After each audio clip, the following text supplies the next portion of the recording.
इस वीडियो में हम लोग मिडीवल हिस्ट्री देखेंगे और मिडीवल हिस्ट्री कहाँ से शुरू हुई और कैसे कैसे उसमें जो है इम्प्रूवमेंट, कैसे कैसे उसके अंदर जो है डेवलपमेंट हुए, ये हम देखेंगे। तो मिडीवल हिस्ट्री का जो है पहले देख लेते हैं पीरियड कितना है। तो 712 से लेके 1707 तक ये जो है मिडीवल हिस्ट्री को माना जाता है। 712 को क्यों माना जाता है? तो 712 में इसलिए माना जाता है कि इस टाइम जो है फर्स्ट मुस्लिम अटैक हुआ है। फर्स्ट मुस्लिम अटैक का मतलब है कि कंट्रोल करने के लिए इंडिया के पार्ट को ये मुस्लिम अटैक हुआ। ठीक है, इंडिया के कुछ एरिया को कैप्चर करने के लिए ये अटैक हुआ था 712 AD में। और अरबियन अटैक था। ठीक है, पहले मुस्लिम जो अटैक किए वो अरबियन थे। और मोहम्मद बिन कासिम उनका नाम था जिसने इंडिया के ऊपर अटैक किया था, पहला अटैक। ठीक है, तो मोहम्मद बिन कासिम याद रखिए 712 में अटैक हुआ है उसका सिंध पे। कहाँ हुआ है? सिंध पे। और कौन बादशाह थे उस वक्त वहाँ के, या राजा थे वहाँ के? तो राजा दाहिर थे सिंध के, जिसके साथ उसका युद्ध हुआ। ठीक है, और सिंध का एरिया उसने जो है कैप्चर कर लिया मोहम्मद बिन कासिम ने। फिर देखिए इसके बाद जो है यहाँ से मुस्लिम कंट्रोल पूरे इंडिया पर नहीं हुआ, बस सिंध तक ही सीमित था ये। उसके बाद जो है तुर्किश अटैक हुआ, और तुर्किश अटैक जब हुआ तो उसमें गजनवी आया, महमूद गजनवी। ठीक है, तो तुर्किश अटैक इसके बाद है। और तुर्किश अटैक में पहला जो है महमूद गजनवी का है। और वो भी उसका अटैक जो था वो कई थे, 17 अटैक वो बताते हैं लोग कि किए थे उसने। तो तुर्किश अटैक महमूद गजनवी ने किया था, अफ़गानिस्तान से ही आया था। और इसका मकसद था सिर्फ इंडिया के जहाँ पे जो है संपत्तियाँ ज़्यादा हैं वहाँ से उसको लूटना। ठीक है, तो गजनवी ने जो है गुजरात और सेंट्रल इंडिया तक आया वो, और उसमें जो है बहुत सारे जगहों को लूटा उसने, मंदिरों को भी लूटा उसमें। ठीक है, तो इसका लूटपाट मकसद था गजनवी का। और दूसरा जो अटैक हुआ वो गौरी का अटैक हुआ, ये भी तुर्किश था, ये दोनों तुर्किश थे। ठीक है, तो गौरी ने अटैक किया, और गौरी का मकसद था कि इंडिया के अंदर अपना रूल करेंगे। ठीक है, तो मुस्लिम रूल को स्थापित करने के लिए उसने इंडिया पे अटैक किया गौरी ने। अब इसके बाद देखिए गजनवी ने जो अटैक किया वो 1000 के करीब किया है, 1000 AD में। ठीक है, और गौरी ने जो अटैक शुरू किया अपना जो है वो, उसने भी कई अटैक किए थे, उसने शुरू किया था 1072-73 में। ठीक है, यहाँ से शुरू किया है अटैक करना। और इसके बाद गौरी जो है कैसे जीता वो आगे है अभी। अब मिडिवल इंडिया को 3 पार्ट में बांटा जा सकता है मोटा मोटा। ठीक है, पहला पार्ट है राजपूत पीरियड, मतलब जब ये अटैक शुरू हुए मुस्लिम अटैक, तब उस वक्त यहाँ पे इंडिया में कौन लोग रूल कर रहे थे? तो छोटे छोटे एरिया में राजपूत लोग नॉर्थ इंडिया में थे, तो नॉर्थ इंडिया में राजपूत रूल कर रहे थे। इसके बाद देखिए दूसरा जो है राजपूत पीरियड जब एंड हुआ, ये 600 से लेके 600 से लेके 1200 AD तक है। ठीक है, इतना लंबा पीरियड रहा इनका।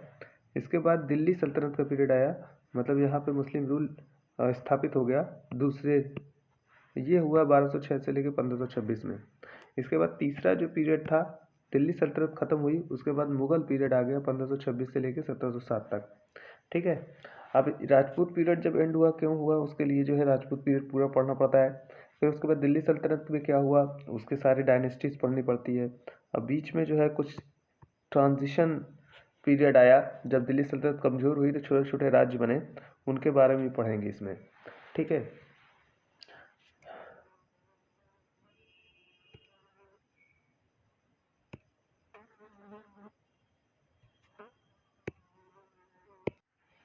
जैसे दिल्ली सल्तनत जब कमज़ोर हुई तो उसके बाद बीच में किसको और पढ़ते हैं, तो बहमनी राज्य और विजयनगर को पढ़ते हैं। लेकिन ये लोग जो है साउथ इंडिया में हैं। ठीक है, साउथ इंडिया में। और साउथ इंडिया में जब राजपूत इधर है, तो साउथ इंडिया में राजपूतों के टाइम में साउथ इंडिया में क्या था, तो राष्ट्रकूट थे।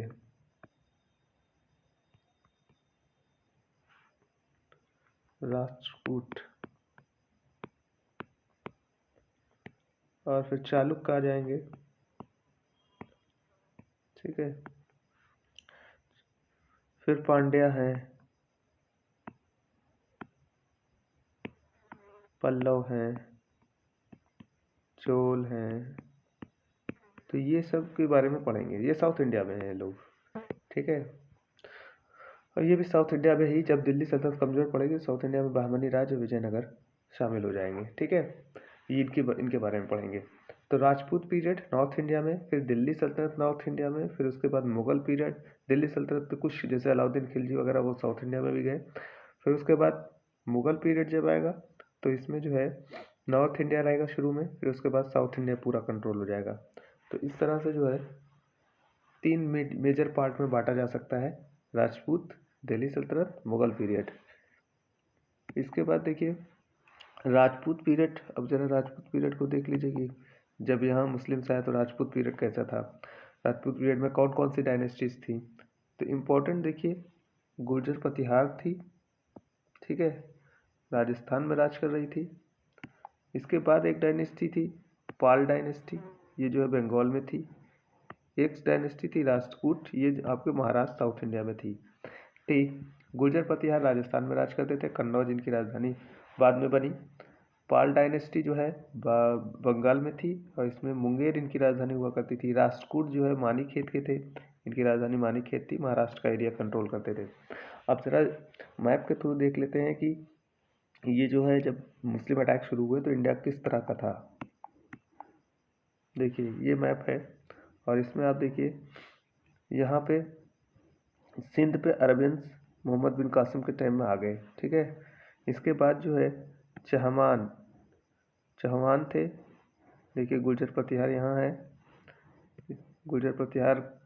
और जब गुर्जर प्रतिहार बहुत कमज़ोर होते हैं तो चौहान, चंदेल, ये सब गुर्जर प्रतिहार के अंडर में काम करते थे, लेकिन बाद में आज़ाद हो गए सब। परमार, ठीक है, ये लोग हैं। देखो यहाँ पाला डायनेस्टी यहाँ पे है। ठीक है, और इधर देखिए राष्ट्रकूट साउथ इंडिया में है। तो 3 बड़े डायनेस्टीज थी, पहली जो है गुर्जर प्रतिहार, दूसरी पाला, तीसरी जो है राष्ट्रकूट। तो 3 डायनेस्टीज हैं जो इंडिया में रूल कर रही उस वक्त थी, बड़ी डायनेस्टी, जब अरबियंस अटैक शुरू हुए। ठीक है, और ये वाला एरिया जो है अरब मुल्तान, ये कश्मीर का एरिया, ये पाकिस्तान के करीब का एरिया है, मतलब सिंध का एरिया है। और इस एरिया में जो है राजा दाहिर थे। ठीक है, और वो हार गए मोहम्मद बिन कासिम से और इधर का एरिया वो कैप्चर कर लिया। लेकिन इस एरिया में जो है राजपूत थे, इधर राष्ट्रकूट थे, इधर पाला थे। ठीक है, और यहाँ पे देखिए इसके बाद आप देखिएगा चोला, ये एकदम साउथ में है, चोल, चेर, पांड्या। ठीक है, ये सब हैं। तो इस तरह का इंडिया था उस वक्त। ठीक, अब इसमें देखिए ये जो 3 डायनेस्टीज हैं, गुर्जर प्रतिहार, पाल डायनेस्टी और राष्ट्रकूट, ये तीनों बहुत इंपॉर्टेंट है। ये तीनों डायनेस्टीज आपस में स्ट्रगल की, किस पे। एक शहर था उस वक्त का बहुत इंपॉर्टेंट था जो सेंटर में पड़ता था, उसका नाम था कन्नौज। कन्नौज पे कंट्रोल करने के लिए इन तीनों डायनेस्टीज के बीच लड़ाइयाँ हुई और काफ़ी लंबे समय तक चलती रही। मतलब डायनेस्टी के अंदर जो राजा आते थे एक के बाद एक, सब लड़ते चले गए एक दूसरे से। तो ये कमज़ोरी की एक वजह थी कि जो इंडिया के अंदर बाहरी लोग आ गए। ठीक है, कि यहाँ इंडिया के जो रूलर्स थे वो आपस में क्या कर रहे थे, लड़ रहे थे। इस वजह से बहुत आसान हो गया बाहर से लोगों को आना। ठीक है, कोई रोक नहीं पाया उनको। तो कन्नौज एक जड़ थी लड़ाई की। ठीक है, तो 3 पार्टी स्ट्रगल बोला जाता है, 3 पार्टी स्ट्रगल फॉर कन्नौज। मतलब कन्नौज पे कंट्रोल करने के लिए 3 जो है डायनेस्टीज के बीच संघर्ष हुआ। ठीक है, ये संघर्ष बहुत ज़्यादा वीक कर दिया इंडिया को। बाहर से लोग जो आ रहे थे बहुत आसान हो गया उनके लिए आना, कोई रोक नहीं पाया इसमें से। गुर्जर प्रतिहार, पाल डायनेस्टी और राष्ट्रकूट तीनों लड़े।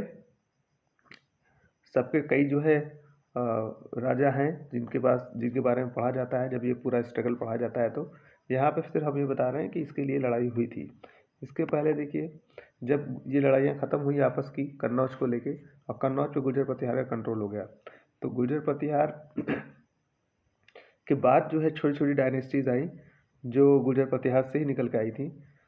वो थी परमार, जो मालवा के थे, चौहान शाकंभरी के थे, वो अभी मैंने दिखाया आपको, चंदेल ये जेजा भुक्ती बुंदेलखंड के थे, ठीक है, चालुक्य ये गुजरात के थे, सोलंकी चालुक्य, और कलचुरी चेदी वंश ये त्रिपुरी जबलपुर के थे, ठीक है, एमपी के। तो ये इतनी डायनेस्टीज जो है राजपूत डायनेस्टीज थी, ठीक। तो इम्पोर्टेंट है, इनके बारे में पढ़ा जाता है। इस टाइम में जो राइटर्स थे जिन्होंने किताबें बहुत सी लिखी, जो इतिहासकार थे और पोएट वगैरह थे, उनकी बुक्स बहुत इम्पोर्टेंट है। और जब ये पढ़ेंगे पूरा तो उन सब जो है स्कॉलर्स के बारे में भी पढ़ेंगे, ठीक है, उनकी बुक्स के बारे में देखेंगे। और इनके अंदर जो रूलर्स हैं वो बड़े इंपॉर्टेंट है। उन्होंने कहीं ना कहीं जो है मुस्लिम जो अटैक्स थे उनको रोकने की कोशिश की, लेकिन ये बहुत वीक थे क्योंकि छोटे छोटे थे, वीक थे, रोक नहीं पाए, ठीक है। और धीरे धीरे करके फिर ये सब पे मुस्लिम कंट्रोल हो गया। तो ये है, साउथ इंडिया में राष्ट्रकूट थे इसी टाइम में जो राज कर रहे थे। तो इसके बाद देखते हैं ये राजपूत पीरियड ये था सबसे पहला, जो आपका 600 से लेके 1200 एडी तक माना जा सकता है कि ये रूल किए हैं नॉर्थ इंडिया पे। इसके बाद देखिए दिल्ली सल्तनत। अब दिल्ली सल्तनत की तरफ मूव करते हैं, ठीक है। तो ये दिल्ली सल्तनत, दिल्ली के अंदर मुस्लिम रूल कब शुरू हुआ, कैसे शुरू हुआ?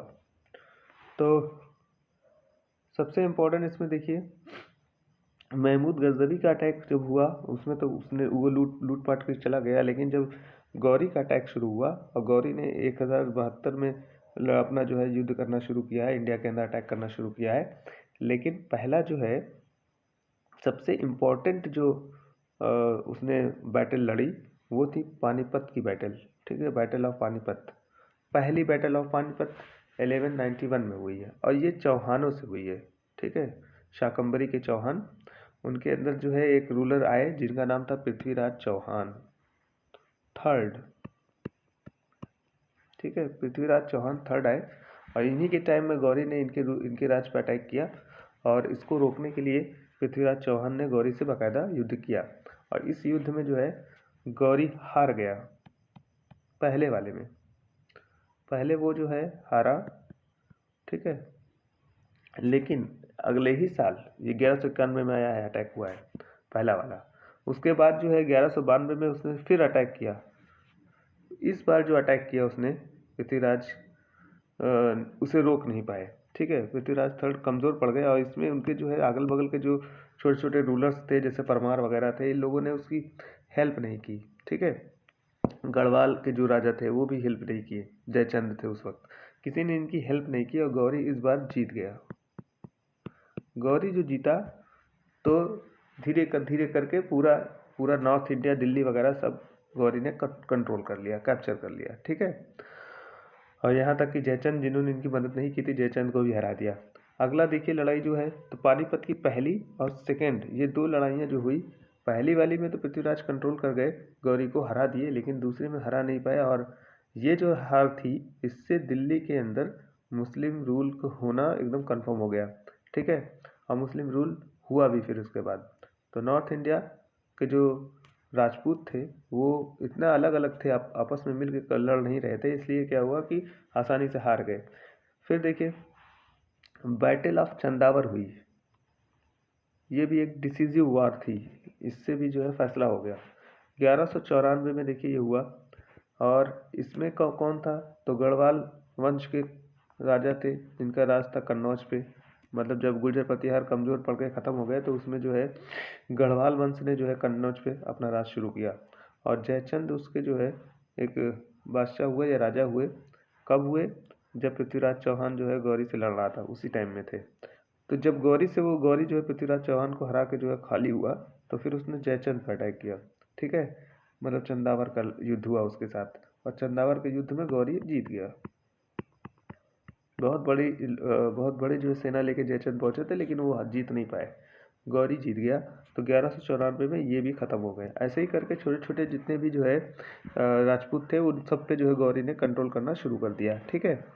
अब इसके बाद देखिए क्या हुआ, तो दो लड़ाइयाँ बड़ी इंपॉर्टेंट है, पानीपत की सेकंड वॉर और चंदावर का युद्ध, ये जयचंद और गौरी के बीच हुआ है।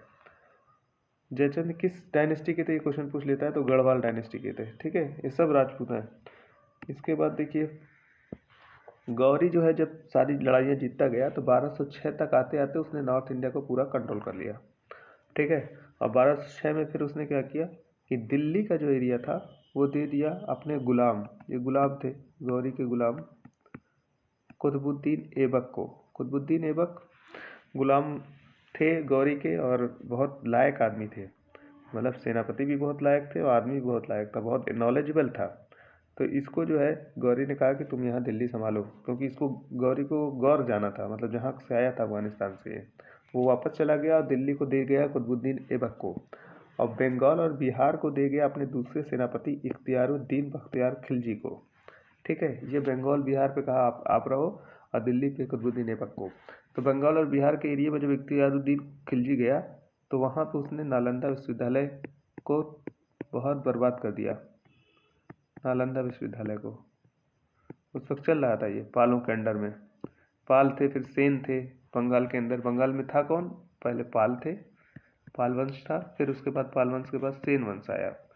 तो लक्ष्मण सेन थे वहाँ के जो है राजा, लक्ष्मण सेन को हरा दिया, लक्ष्मण सेन भाग गए छोड़ के बंगाल बिहार, और फिर उसके ऊपर इख्तियारुद्दीन खिलजी ने पूरा कंट्रोल कर लिया। ठीक है, तो इस तरह से जो है आप जानते रहिए गौरी 1206 में ये दोनों लोगों को दे के चला गया। तो 1206 से दिल्ली पे कंट्रोल हो गया कुतुबुद्दीन ऐबक, एक तरह से उसके जो है संस्थापक बने मुस्लिम रूल के। वैसे असल संस्थापक जो है गौरी था, जिसने दिल्ली के अंदर मुस्लिम रूल बना दिया, और फिर अपने गुलामों को, दो गुलाम थे, दोनों को जो है वहाँ रख के वो चला गया। ठीक है, इसके बाद देखिए दिल्ली सल्तनत अब यहाँ से शुरू होती है। तो हमें यहाँ से मेन देखना है दिल्ली सल्तनत कैसे शुरू हुई। तो दिल्ली सल्तनत में देखिए 1206 से लेकर 1526 तक ये दिल्ली सल्तनत है, और इसमें 5 डायनेस्टीज आई। पहली थी गुलाम डायनेस्टी बोली जाती है, ममलूक डायनेस्टी भी बोली जाती है। दूसरी डायनेस्टी मतलब गुलाम जो गौरी के गुलाम थे उन्हीं गुलामों ने राज किया इसमें, ममलूक डायनेस्टी में। फिर उसके सबके सब तुर्क हैं, याद रखिएगा, सबके सब तुर्की हैं। इसके बाद जो है खिलजी वंश ने जो है राज किया, उसके बाद तुगलक वंश आया, फिर उसके बाद सैयद वंश आया, फिर उसके बाद लोधी वंश है। ठीक है, लोधी वंश से ये दिल्ली सल्तनत खत्म हो जाएगा, क्योंकि 1526 में पानीपत की दूसरी लड़ाई हुई बाबर और लोधी के बीच, इब्राहिम लोधी के बीच, और उसमें इब्राहिम लोधी हार गए। बहुत बड़ी सेना थी इब्राहिम लोधी की, लेकिन फिर भी हार गई। तो उस तरह वहाँ से फिर मुग़ल शुरू हो गए बाबर के अंडर में, मुग़ल आ जाएंगे 1526 से। बाबर जो है आके यहाँ पे कंट्रोल कर लेगा दिल्ली को। तो दिल्ली सल्तनत 5 पार्ट में पढ़ी जाती है, ममलूक, खिलजी वंश, तुगलक वंश, सैयद वंश और लोधी वंश। और इसमें सबसे पहले ममलूक वंश हम लोग देखेंगे। ठीक है, अब इसमें देखिए ममलूक वंश जो गुलाम वंश था वो 1206 से लेकर 96 में ख़त्म होगा। इसके बाद खिलजी वंश 30 साल के लिए आएगा, 1296 से 1320 तक, 30 साल के करीब उनका राज था। 30 साल भी नहीं कहेंगे, कम ही था, 24-25 साल था इनका राज। ठीक है, फिर उसके बाद तुगलक वंश है, 94 वर्ष इसने राज किया है। ठीक, फिर सैयद वंश है, इसने जो है 1414 से लेकर 1451 तक किया है। फिर लोधी वंश 1451 से लेकर 1526 तक है। अब इसमें सबसे ज़्यादा लंबा शासन किसका रहा है, तो तुगलक वंश का रहा है। ठीक है, तुगलक वंश सबसे ज़्यादा लंबे समय तक राज किया है। इसके बाद कौन राज किया है, तो इसके बाद जो है तुगलक वंश और सबसे कम कौन किया है, तो खिलजी वंश किया है। तो ये क्वेश्चन पूछ लेता है कि दिल्ली सल्तनत की डायनेस्टीज में सबसे ज़्यादा सालों तक कौन राज किया है, तो तुगलक वंश ने किया है। फिर उसके बाद खिलजी वंश, उसके लास्ट में सबसे कौन किया है, तो खिलजी वंश ने किया है। ठीक है, तो तुगलक वंश और खिलजी वंश याद रखिए, सबसे लंबे समय तक तुगलक वंश और सबसे कम समय तक खिलजी वंश।